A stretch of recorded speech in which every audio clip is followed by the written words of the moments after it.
rumors that her ex-boyfriend had killed Brock, though authorities say neither of the tips turned out to be true. The owner of the property that the party was held on was Big Mike himself. Big Mike was rather suspicious to the police because he would claim that he was helping search for Chelsea while simultaneously being uncooperative with investigators. He would allow outdoor searches of his property, but decline anything indoors without a search warrant, and the way that he would answer some questions came across as dodgy. Chelsea. Yeah, you know her. I don't know her, but I do know who she is. Big Mike was not helped, and he provided a buckle swab. Investigators also eventually got their hands on a search warrant and searched his house. However, they did not find anything that helped with their search for Chelsea. Regardless, he too remained on the list of potential suspects. As the winter months came and went, there was still no sign of Chelsea Brock. But Chelsea's family stayed strong and continued to push for more media coverage. These efforts continued with almost no new evidence or information of Chelsea's whereabouts until Sunday, March 22nd, 2015. A woman was cleaning the tree line that surrounded her property in Monroe County. She noticed something almost directly across the street from the end of her driveway. It was a flat red leather shoe. She showed this shoe to her husband, and the first thing that he said was, "Do you think it could be hers?" She immediately knew exactly who he was referring to. She then called the Monroe County Sheriff's Department. Officers collected the shoe and placed a call to Chelsea's mother detailing the appearance of the shoe, and emailed her a picture. Chelsea's mother said, "Oh my God, that's Chelsea's shoe." Although this was a satisfying discovery, it was not as helpful as they had hoped, as it did not have any DNA or fingerprints on it that could assist investigators. So, the search continued. About a week later, a young man named Eric and his friend were exploring an abandoned building in a wooded area near the train tracks in Monroe County, looking for some scrap metal to make some money. Eric noticed a strange-looking plant bunched up by some rocks inside the building. He wondered if it was fake, so he picked it up with a stick and realized it was actually a part of a costume. He then looked a little further down and was slightly frightened by what he thought could have been a strange wild animal. What he saw was actually a red, long-haired wig. Eric and his friend then examined this costume a little bit further and realized that it was actually a poison ivy costume from the movie Batman. They questioned if it was interesting enough to keep, but ultimately decided that it was too dirty and held little to no value. A day later, Eric was at work when he noticed a missing poster of Chelsea Brock. Chelsea was wearing the poison ivy costume in the picture on the poster. He immediately recognized the importance of the discovery that he made. However, he was afraid to report his findings as he handled the costume and was worried that he could be accused for her disappearance. After about 2 more days had passed, Eric was at an Easter brunch where he told his sister about the costume. She then gave him an ultimatum. She said, "If you don't report it, I will." Eric then immediately called the police and directed them to the costume. The police determined that it was in fact Chelsea's, and that Eric had to take part in an interview. Did you go to that party by chance? No. Tons of people went to this, so we're trying not No, to I've never gone to a party. You're saying you didn't go to the party then on Post Road in Newport that day at all? Or? No. However, at the time, my baby's mother lived in Newport. Okay. You said you don't know Chelsea? I don't know her. Okay. I gotta ask you. Yeah, I know. Did you have anything to do with her disappearing at all, or? No. The interview went almost exactly how Eric presumed it would, not only due to him discovering the costume and hesitating to report it, but also because his ex-girlfriend had actually lived on the same road that the shoe was located on the side of. Eric remained adamant that he did not know Chelsea and that he was busy with his daughter during the weekend of the party. Eric was also asked to provide a buccal swab, making that 2 out of the 3 men that have been interviewed to provide investigators with their DNA. Either way, Eric also remained on the list of potential suspects. One suspect in particular came back under the investigators' radar. That suspect was Harlan Bird. This is because Harlan's home was almost visible from the abandoned building where Chelsea's costume was found, raising new suspicions regarding his involvement and the strange claims that he made at the beginning of this video. Harlan was then asked to return to the station for another interview. This time, when he arrived, he had an attorney present. How do we explain that those items were found that close to your grandma's house? I can't explain it. Do you recognize how bad that looks? I understand how bad that looks, but it has nothing to do with me. Do you have any thoughts as to why some of her clothing would be found None. a tenth of a mile from your grandma's place? Unless someone is over there trying to frame me. Would you be willing to take a polygraph? A lie detector test? Mm-hmm. Yes. Although Harlan appeared to be very concerned about the position that he found himself in, he surprisingly appeared relieved that the officers were looking to subject him to a polygraph test. Although these tests are often referred to as a form of pseudoscience, due to the questionable way that polygraph machines operate, Harlan's ability to pass this test seemed to help add some credibility to his story. And just like that, investigators now had the DNA of all 3 men that they considered potential suspects in the disappearance of Chelsea Brock. It was during the weeks following this interview with Harlan that the forensics lab reported back to the sheriff's department that the crotch area of the costume contained skin cells from an unknown male. This DNA did not match Big Mike, Eric, or Harlan, nor did it match anybody in the CODIS database. Despite this low blow from the lab disheartening investigators and virtually restarting the investigation, a massive discovery was made during the week that followed that changed everything. Found a dead body on my property. Can you tell if it's male or female? Female. I can see her hair. Well, I think it's that girl who's posted all over town. On April 24th, 2015, the body of Chelsea Brock was found by a dump truck driver as he was dropping off a load at an ongoing residential construction site. His truck had gotten stuck in the mud, and as he walked around the vehicle, he saw her. He immediately told the owner of the property, and they dialed 911. All we're being told right now is that the body of a woman has been found deep in these woods. I know that there is a crime lab truck out here on scene. The sheriff of Monroe County Sheriff is out here. He's also on scene. Also, a lot of volunteers have been showing up who've been helping search for Chelsea Brock.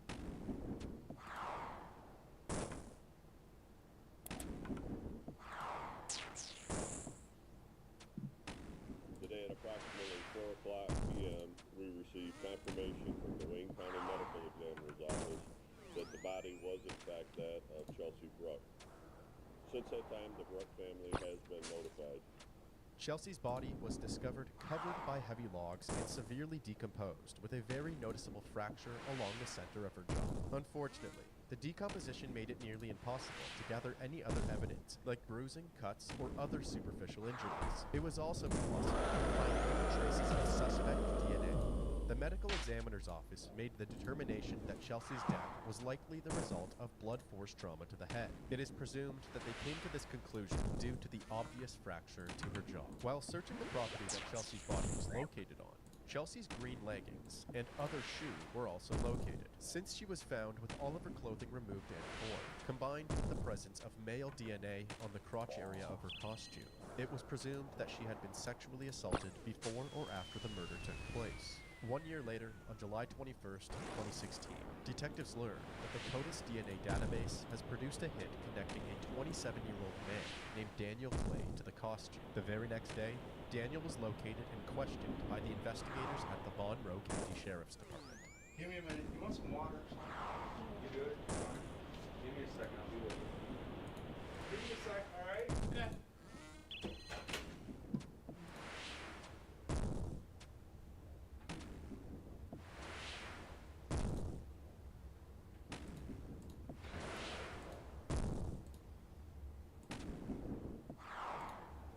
So is this about the book bag shit that I was in here for a few weeks ago? Book bag. I guess not. I was with my nephew Wesley. He took a book bag. We ended up getting in trouble. I spent 2 weeks in here and then they dropped the charges. You know, I heard about that, but that's not. Okay. The reason that it took over a year for CODIS to return a hit to Daniel's DNA is because Daniel had yet to provide a DNA sample. However, during the months leading up to this interview, Daniel had been arrested for theft involving the backpack incident that he just spoke about. At that time, he was required to provide a buckle swab. Investigators then tell Daniel that he is being questioned regarding the murder of Chelsea Brock.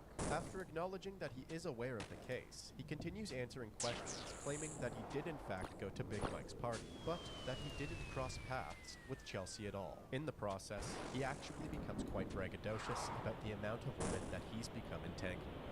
Oh, she worked with my kid's mom actually at Opus. Who's that? Jessica Crook. That's the one that lives there. Like, I just remember seeing her on Facebook there. And Jessica Pribble? Yeah. I'll write this down. You got a lot of girls in here. Okay, I do have a lot of girls in my life. So, this is what it is, all right? We've had over, actually, 1,137 tips. Yeah, no, I was gonna say, I've seen some stuff in the paper and stuff. No, and I mean, it's been all over. Somebody that don't know who she is, they've been living under a rock. Okay. Pretty much. And you came up in one of them tips. Okay. Alright, so our boss, when he tells us that we gotta go out and we gotta make contact with everybody that comes up in a tip, whether they're at the party, not at the party, we gotta talk. That's why we're here talking. I was at that party for 2 hours, looking back to where I was staying up in Carlton. So you were at the party? Yeah. I seen my kid's mama. That's right. So what time did you go? 8, 9. I was out there about 10, 11. Okay, so you went there at 8 or 9. It was still day. It was getting dark. It was actually, 8 or 9. Okay. Were you dressed as a plain clothes? Yeah, shorts. You weren't like a Peter Pan or somebody? I don't know. I did see, there was So you were plain clothes? I do remember a girl there that was dressed up like Alice in Wonderland. She was so hot. So hot. So plain clothes? Yeah. Alright, regular Probably shorts and a t-shirt. I'm a shorts person. So you drove yourself? Yeah. What did you go in? My friend's car. Who's your friend? Christine. Jaywood. I don't talk to her anymore. She Who was is it? Christine. It was just this chick I lived with. Christine? I might have actually had Talisa's car that day. Man, you know a lot of girls. Where'd you park? Like, I remember going in and just straight back. I wasn't So even, you I parked- wasn't even like not even that far from the fire pit. Did you have to pay? No. No? You get there, you park, you get out, you say you got a half a pint, you start partying. What did you do? Just wandered around bullshit.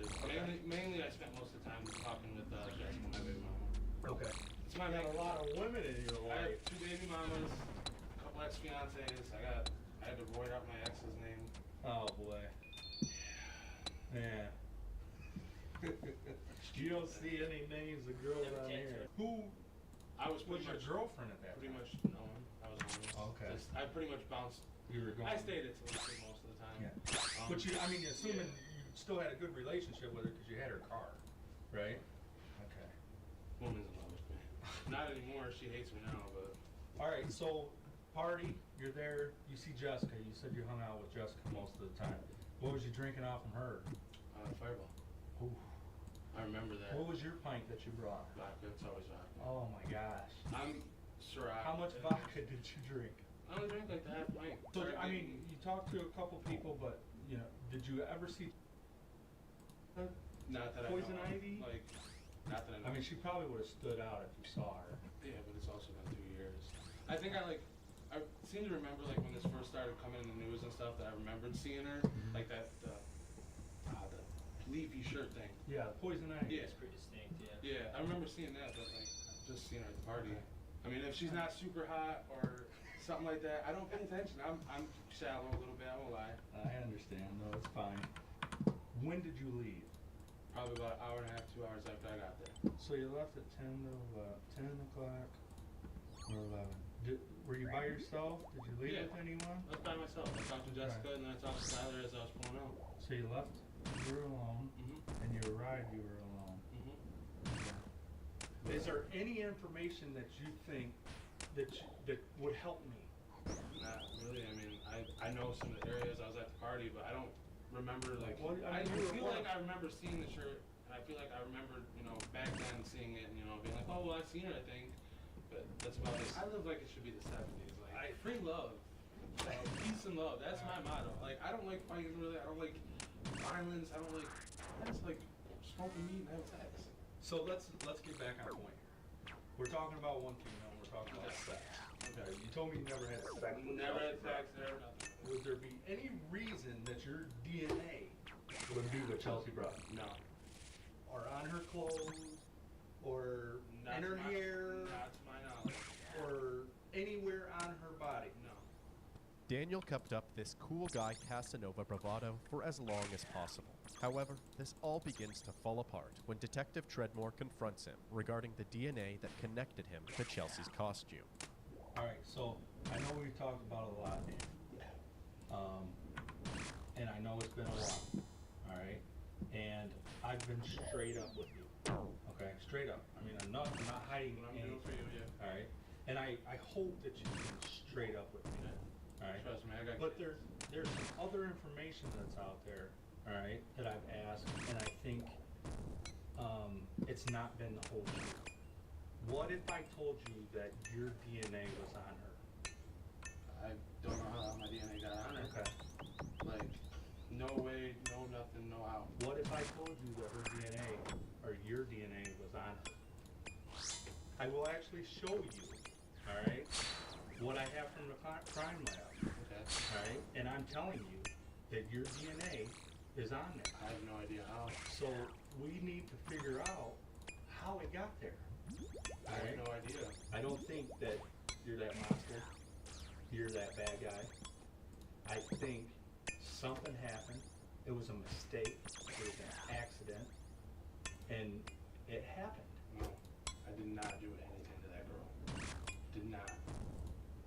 I'm telling you this. I do not, to my knowledge, never ever having sex with her. Like, unless I was just up and don't remember. Well, that could be it. I don't really get that. But that's why I asked you, how fucked up were you? I was, You know? okay, I was drunk, but not drunk. Yeah. I was still, I remember most of the night after I left. Like, I remember driving home safe. I didn't crash or nothing, so I had to be sober enough to do that. Daniel just admitted that there was actually a chance that he and Chelsea connected that night.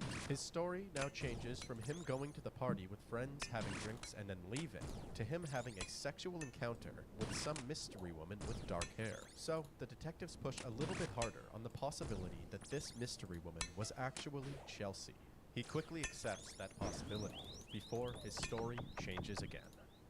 You're drinking, she's drinking, it's dark, all right? Your DNA is on her. Is there a possibility I mean, there's a possibility. that you had sex with her? There is a possibility. Okay. There's a possibility you could have sex with her. If I got fucked up, I don't know. Okay. But I don't remember having sex with her. So that means, I had sex with someone and I just don't. Okay. Like, I was out in the car and So- I was with somebody, and then not long later I talked to my baby mama, got in the car and left. okay. I remember So when leaving home, I remember you had getting sex home in the car. Yeah, Okay, what car? Lisa's. Do you think that's where that DNA came I from? mean, it could be, but I don't remember, like, her being in a costume. Like, Okay. I remember it was just a girl in a t-shirt or something. Okay.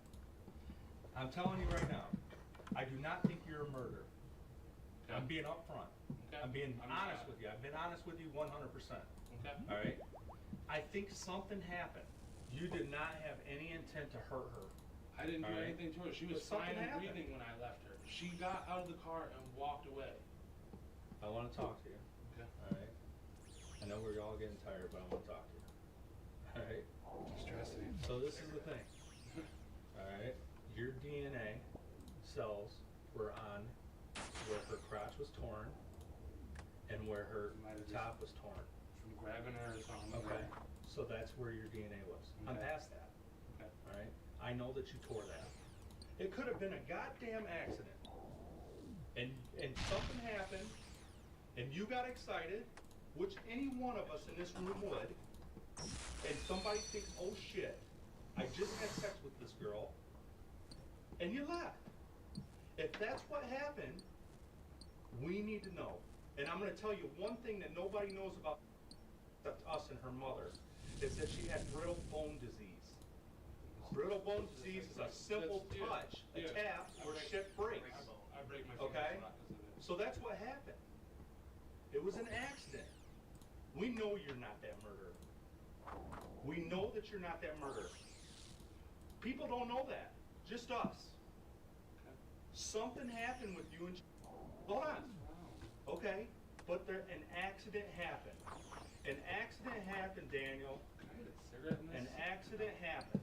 Daniel was given the cigarette that he just requested, and almost like clockwork, he began to open up about what had happened to Chelsea, claiming that he had actually attracted her with his lady killer good looks. And then, while the two were having intercourse, Chelsea asked him to choke her. After 20 to 30 seconds of doing so, she stopped responding.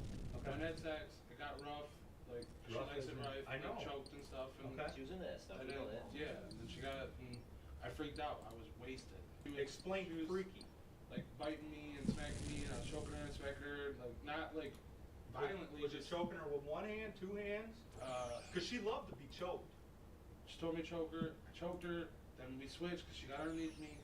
And, like, I don't know, we were for a minute, and then she kind of stopped, and she went limp, so I stopped, and I'm like, you know, and I started tapping her face, and Okay. I guess I choked her too hard or something. Okay. I wasn't even that hard, I didn't think. Okay. Like, So what happened then? I freaked out. Sick I drove around fuck. for like 5 minutes with her in the back seat, and then I ended up over by Felice's. And Up by Briar Hill? yeah, and I just kind of like took her and walked her back there. But the clothes I left, I honestly thought I left them in the car until like the next day, and then I didn't know where the fuck they went. Daniel Clay was then charged with open murder for the killing of Chelsea Brock. And before he was escorted to his cell, the detectives allowed him to make one last call to his girlfriend. Jessica, it's Dan. I'm going to jail for a long while. Daniel Clay's trial began in May of 2017. Daniel pled not guilty and stuck to his claims that Chelsea's death was an accident during a consensual sexual encounter. However, the prosecution felt that the evidence told a different story. Prosecutors say this was no accident, that Chelsea Brock had a broken jaw, that she was beaten to death with a blunt object. And on the fourth day of this murder trial, we heard from Daniel Clay.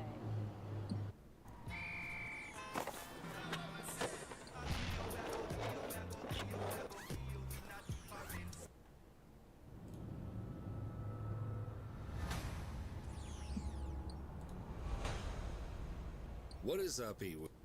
But first, we must set the stage. Likely born in... The start of July was a rough one for Bart and Krista Halderson. The month prior, their youngest son, 23-year-old Chandler, had fallen down the stairs at night and sustained what was originally thought by the doctors to be a mild concussion and some bruising. However, it was later revealed that the fall had caused a spinal injury that resulted in severe nerve damage, which made it difficult for him to walk and properly take care of himself. Not only that, The drama began shortly after the Frederick Police Department received a call from Nicole Atkinson, the best friend of Shannon Watts. She had arranged to drive Shannon into town that same day for a pregnancy checkup, but there was no answer when she knocked at the door, nor any response to her text messages or phone calls. After noticing her shoes were still at the front door, she became concerned and called 911. Nicole? Yes. Okay. What's going on? So, my friend, we were out of town for a business trip this weekend. All right. And I dropped her off at 2 o'clock this morning. She's 15 weeks pregnant. She wasn't feeling well, and she had a doctor's appointment this morning at 9, and I told her to let me know if she needed me to take her. She's got 2 little girls. I've called, I've texted. Her car's in the garage. Her shoes she wears every single day are right in the front door.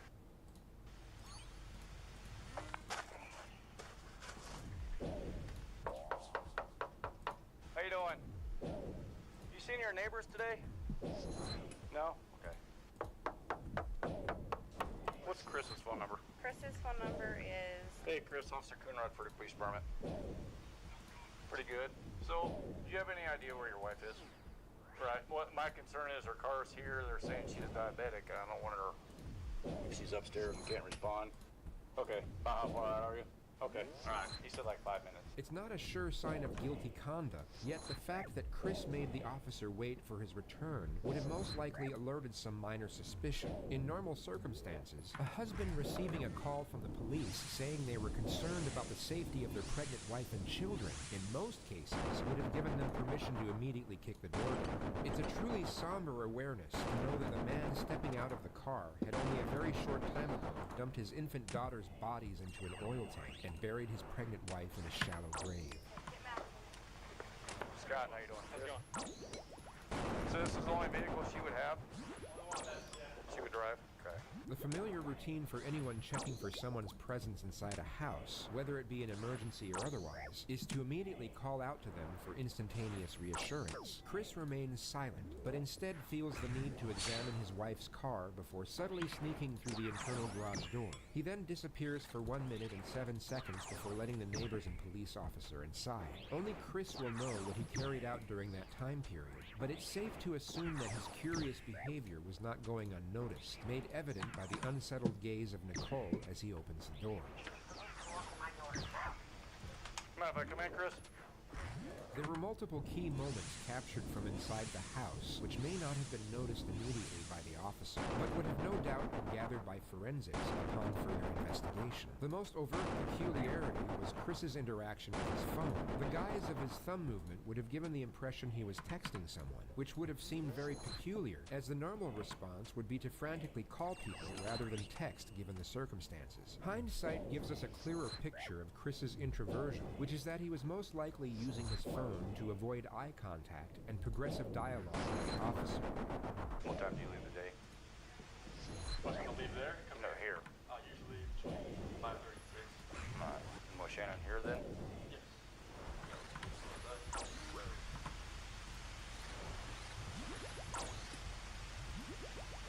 Does she usually watch the kids, or do you have daycare watch them? Or? She usually watches kids at the house. Okay. Do you guys have any kind of issues, marital issues, or? We're going through separation. You are? How's that going? Civil for the most part, or?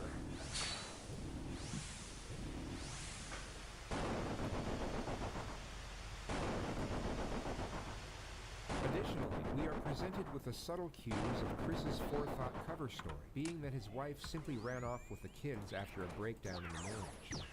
All the girls blankies are gone.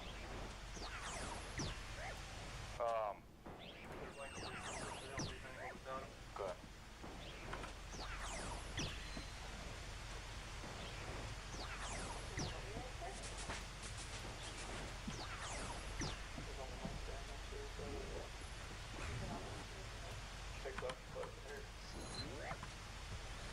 The rest of Chris's conduct could be analyzed and dissected in various ways, and it would be easy to pick at certain oddities in body language and link them with signs of guilt. Yet, without the hindsight we have now, his behavior could just as easily be linked with an innocent man who is understandably concerned and frantic over the disappearance of his family. His very conservant neighbor, however, had the perceptual advantage of knowing Chris on a semi-personal level, and could analyze his kinesics in a far more accurate manner than the police officer. You just want to go talk to him? I'm going to get his info real quick.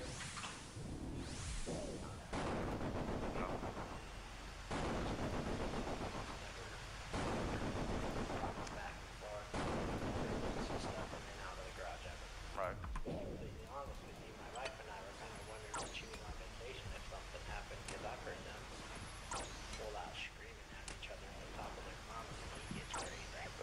That's pretty recently. He doesn't look worried.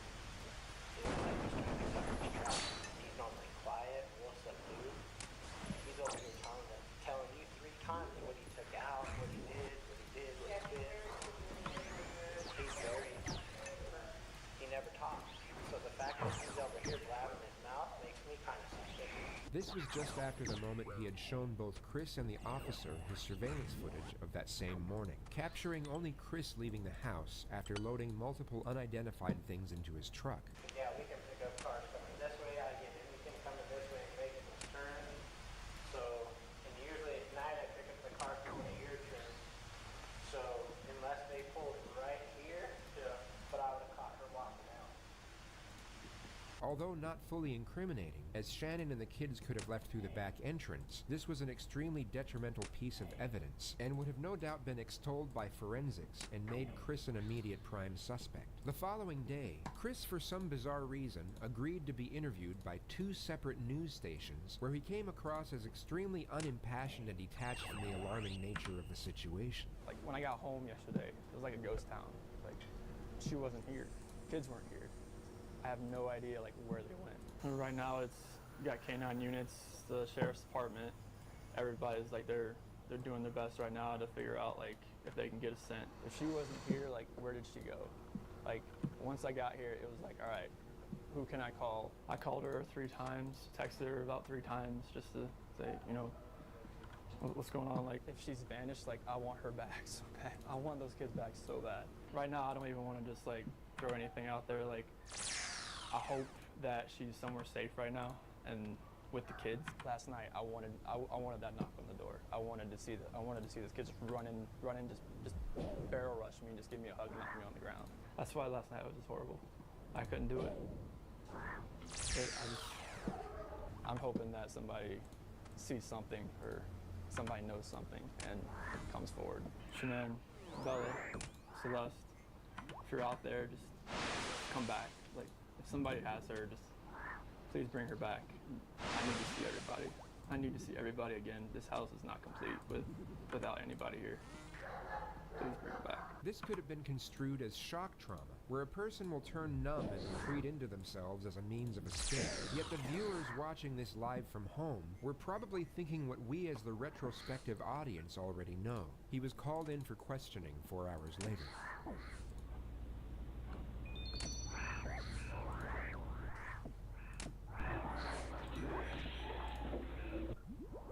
Somebody saw something. Somebody knows where these people are. I think someone kids. I'm sorry. I know you're going through a lot, so I'm not going to keep you here all night. Tell me exactly what you remember, and I'll take notes about where we can go. Okay. So this 1:48 a.m. Let me switch chairs. That means when they come knocking. One of the oldest and most commonly used techniques is for the interrogator to sit between the door and the suspect. This is for the purpose of heightening the feelings of isolation and dependence. It's an indirect subliminal message, letting Chris know that the only way out of that room is through the detective. It's an excellent tool for stripping away confidence, thus increasing the telling signs and body language when information is fabricated. 4 a.m. That's when my alarm goes off for work. She's get dressed, brush my teeth, everything I do upstairs. About 4:15, that's when I get back, slide right into bed next to her, and start having a conversation with her about having the house like a girl, and talking about actually proceeding with the separation. And obviously it gets pretty emotional, like we're talking about, like we felt this connection was there, like falling out of love. And trying to stay together, maybe just for the kids' sake, but realizing that doing like our homework is not, most of the time that's not going to work. Yeah.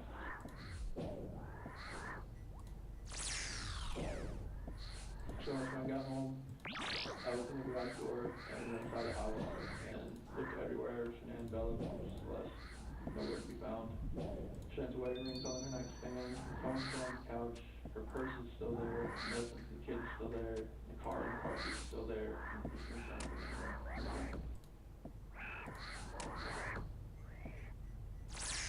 I was just hoping that, I left all the lights on in the house, I was hoping that I'd get a knock on the door. But yeah, nothing back. Yeah, but nothing happened. What do you think happened?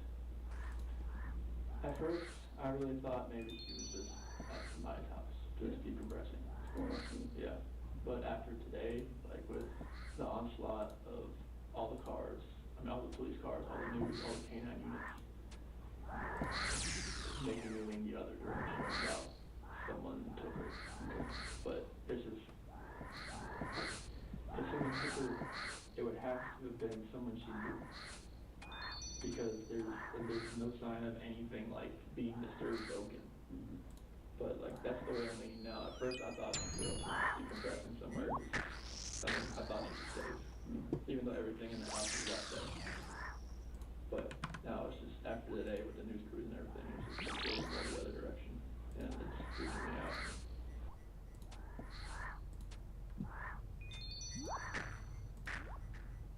On that night, I woke that morning, early that morning, I told her like the disconnection is there, like it's not going away. Like the connection we had in the beginning, it's not there anymore. It's like I don't feel like the love we have is there anymore. And it's just like I don't feel like, I mean, if we want to stay together for the kids, I'm not sure if that's going to work. Like bringing another, what you told him? Yeah. Okay. Like having another baby, bringing us into this relationship, do you think this is going to work? With us being together or separation, I think is going to be the best possible route for us. And that's when like all the crying and everything proceeded. And it was very hard just to talk about that. But I needed to do it face to face. Okay. And I needed to see her face. And yeah, I did it. I couldn't text, phone, whatever. I needed to be face to face and be able to see her and know that she was going to be at least reciprocating back to me. Oh. What did she say? She said that she wanted to kind of riff on it, but that's the way I was feeling, that she respects that. Okay. 1 p.m. I'm now on my way home to check on my family.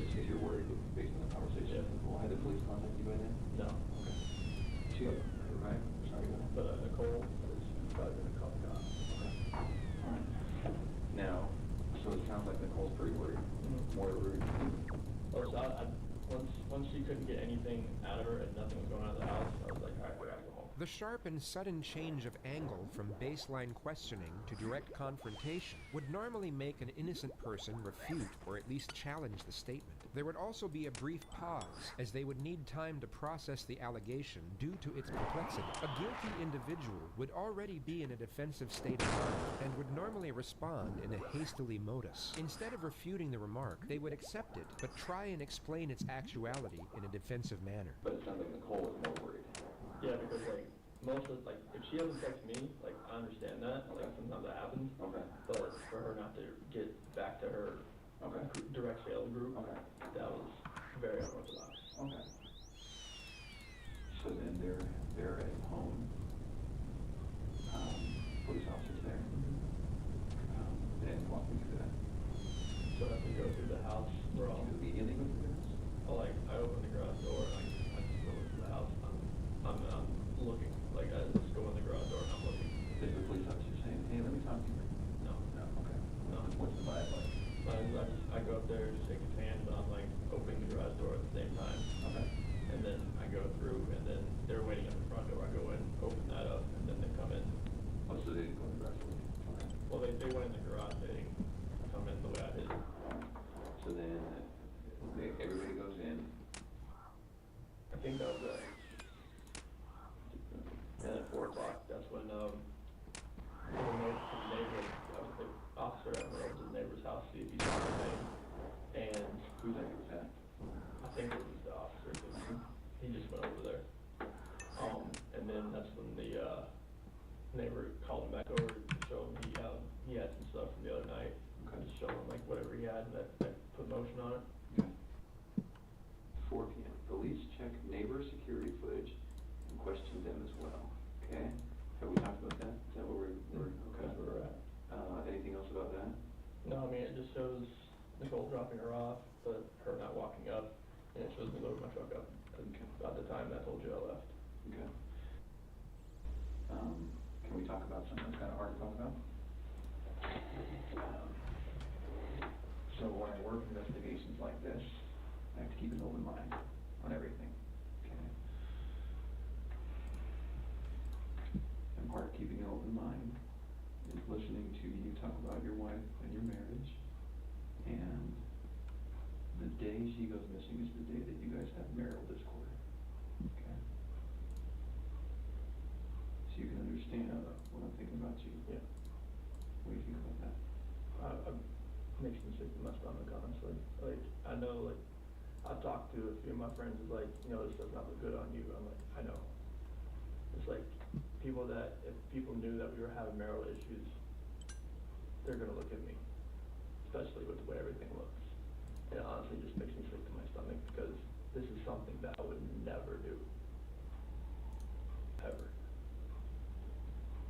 I know, like, you have to look at every vantage point.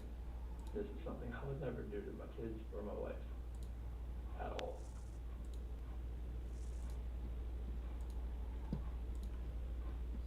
This is what is known as the pause technique. After the suspect answers a question, the interrogator will remain silent while maintaining eye contact. This physical demeanor gives off the subtle cue that he expects more information to be divulged and may already know more than the suspect realizes. I'm not sure, like, what I could do, like, to make people believe that, just because if they make people who are abnormal, they will automatically believe me. But there's no, I would harm anybody in my family.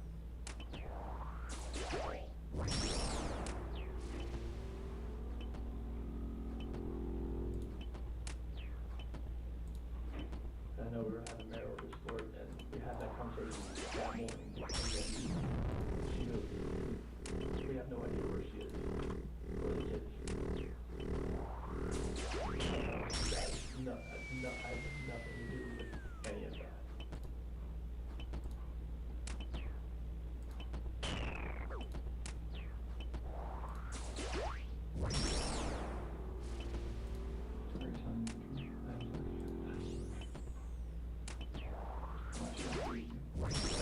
Individual will no longer respond to this question with a question, such as, "Why are you asking me that?" or what's going on here. They will often protest the aggressive nature of the Inquisition, or give a short and forceful response. Because I'm a very trustworthy person, and the people that do know me, they know how I'm a calm person. I'm not an argumentative person.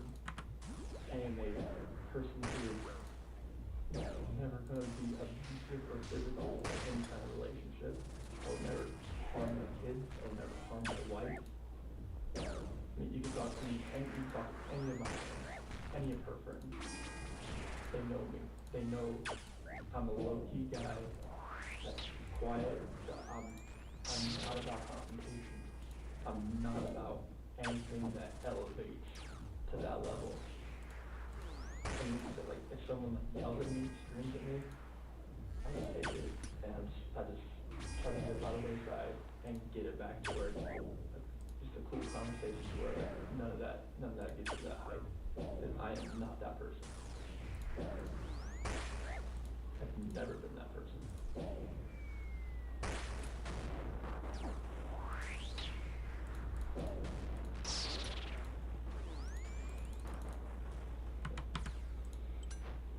Okay. Would you take a polygraph? Sure. Okay.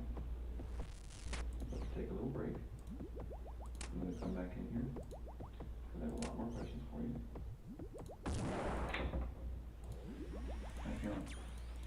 Looking at that picture,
thinking of buying a house. A house? By yourself? Are you sure? I don't know anyone that owns a house. Yeah, girl. I mean,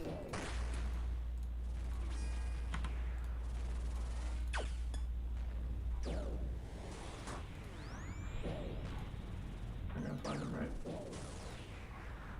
I need your help.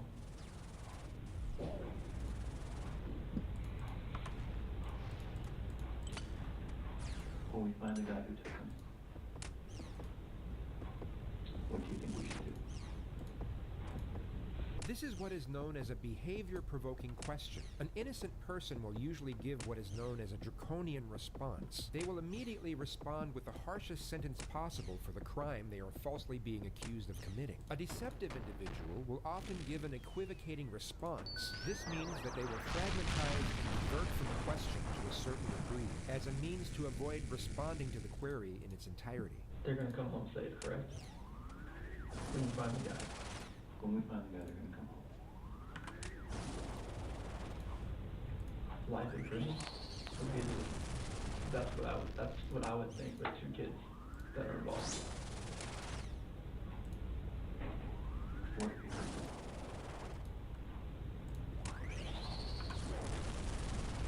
But they thought I'm not sure if like that penalty is even used. Is it used in Colorado? I'm not sure what it is. The death penalty. I mean, like, if these kids are not alive, like, there's nothing you can do to cope with that, to make me cope with that, if those kids are not okay. Okay, can we keep talking about some complicated stuff? Some things that are gonna make you uncomfortable? Yeah, that's right. Okay. You've done very good in talking to me about this really hard conversation you guys had. Okay, very good. That's sometimes hard. And I understand why sometimes someone in your position says, doesn't want to tell me about that. Because please go help me find my kids, and you don't need to know about my marriage argument, okay? So I gotta say, you've been very good at that. And I need you to keep doing it. So I need to ask you about your marriage and infidelity. Sure. Okay, tell me about it. I have never cheated on my wife. Okay. And I fully suspect she's never done that to me. Oh, okay. The interrogator was already aware that Chris was cheating on his wife with a woman by the name of Nicole Kessinger. He had handed over his phone earlier on this interview for what he thought was for the purpose of going through his and his wife's mutual contacts to look for potential suspects. Judging by Chris's bold-faced denial, it's safe to assume he deleted all of his correspondence with Nicole beforehand. Yet he was most likely unaware that the FBI have programs that can recover every single piece of digital exchange sent from a device, even long after it's deleted. Highly trained investigator over here, right? I see pictures of you from a few years ago, and I see you standing before me now. I'm not doing pretty good. Yeah. You can imagine when guys start cheating or want to cheat, that's what happens. Yeah. Tell me about it. But I did not cheat on my wife. Okay. What can I do to help you walk out of this room and not feel like the person who's responsible? You have to trust me. I have nothing to do with this act of like being close to whatever happened to you. Because my love for these 2 girls is not right. Like, I don't want anything to happen to them. I've never wanted anything to happen to them. No matter if my wife's separated or not, or divorced or anything, I never wish harm on anybody, on a human being in general. Like, just seeing that picture is like, I want them just to run through that front door and just grab me, or just barrel tackle me, knock me to the floor, bust my head up, I don't care. The amount of love I have for my family is excellent, and it's never gonna be. And they need, I want them back. I have to have them back.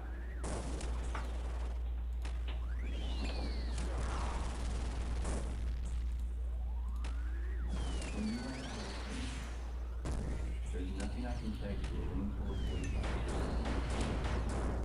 that you have nothing to do.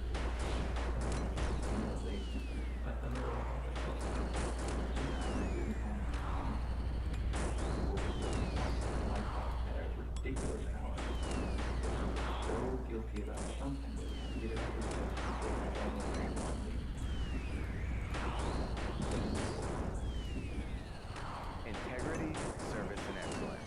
That's what you can expect when working with Pennington Law. With the experience, plan, and fight for what's yours. Don't leave it to your loved ones to try and figure it out. Estate planning protects your finances from unforeseen taxes, court probate, and even creditors. Pennington Law gives you the peace of mind to help you put your estate in order for you and your family. Call us today for a free consultation or visit penlawaz.com.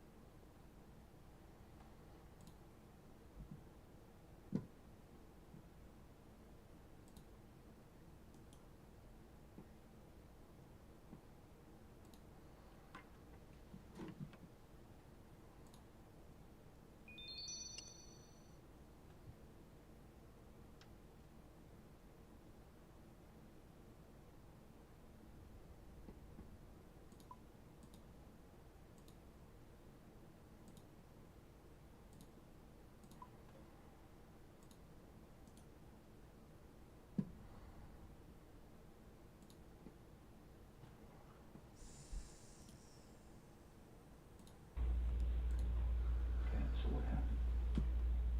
She told me she wanted me to wake her up before I left. That's why I didn't just wake her up, like, just to tell her this. Like, I woke her up. That's what she wanted to do, and we talked. Like, usually at 4 a.m. I wake up, I go down and work out. This day, I wanted to talk to her about this.